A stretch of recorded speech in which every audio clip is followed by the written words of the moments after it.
Зниклого більше тижня тому 20-річного Ейнара Еюпова шукають в Криму. Пошуки розпочалися кілька годин тому у селі Красний Мак Бахчисарайського району, де і живе хлопець. 6 серпня він вийшов зі свого будинку та зник, не доїхавши до роботи. Ейнар був у білих шортах, світлій футболці, мав при собі сірий рюкзак. На передпліччі у хлопця татуювання з зображенням лева. Рідні зниклого просять усіх небайдужих долучатися до пошуків. Та якщо ви володієте будь-якою інформацією, телефонуйте за номером, який ви бачите на своїх екранах. Ми знаходимося в селі Каралес Червоний Мак, звідки Ейнар Еюпов. Він 8 днів тому вийшов з дому і зник.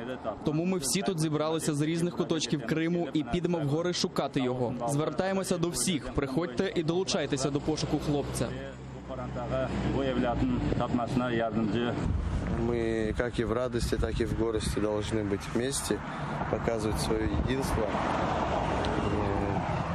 Если сегодня, допустим, есть такая проблема, это не только лишь проблема чьей-то семьи, это проблема каждого из нас, да, может коснуться. И поэтому на разные такие проблемы мы должны отзываться всем народом.